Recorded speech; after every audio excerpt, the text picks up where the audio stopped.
आपल्या मुख्य घडामोडींवर. Headlines brought to you by Chitale बंधू.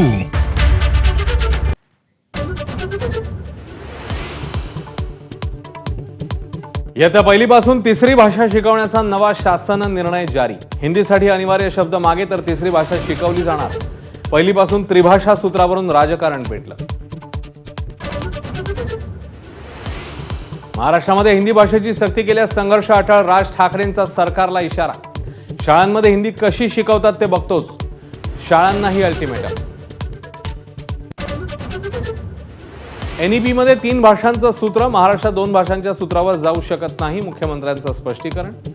तर पत्र पाठवत राज ठाकरेंकडून फडणवीसांचा दावा खोडून काढण्याचा प्रयत्न. मनसेसोबत युती करायची का? मातोश्रीवरील बैठकीत उद्धव ठाकरेंची माजी नगरसेवकांना विचारणा. युती केली तर फायदाच होईल माजी नगरसेवकांचा सूर. सर्वांना विश्वासात घेऊन युतीबाबत निर्णय होणार. मुंबईतल्या चुनाभट्टीतील श्रमरक्षा भवनाजवळ ठाकरेंची शिवसेना आणि मनसेच्या आंदोलनाला सुरुवात. इंडिगो अंतर्गत येणाऱ्या अजाईल कंपनीच्या विरोधात दोन्ही पक्ष रस्त्यावर. आगामी निवडणुकांच्या पार्श्वभूमीवर शिवसेनेकडून सर्व मंत्र्यांवर विशेष जबाबदारी. मुंबई आणि परिसरातल्या मंत्र्यांवर वर्धापन दिनाची जबाबदारी दिल्याची माहिती. जुना इतिहास बाजूला ठेवून भाजपच्या नियमाप्रमाणे वागल्यास स्वागतच. सुधाकर बडगुजर यांच्या पक्षप्रवेशावर मुख्यमंत्री फडणवीस यांचं वक्तव्य.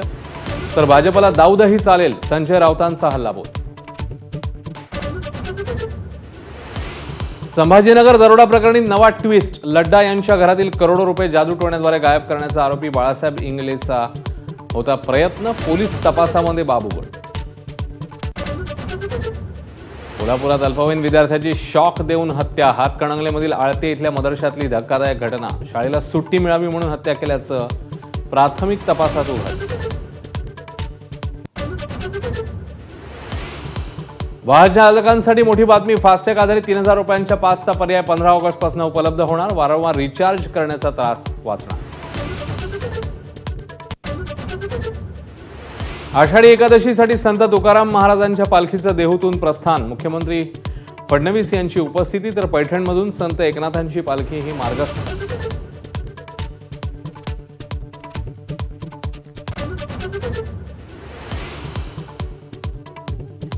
चौफेर महाराष्ट्रामध्ये सुरुवात.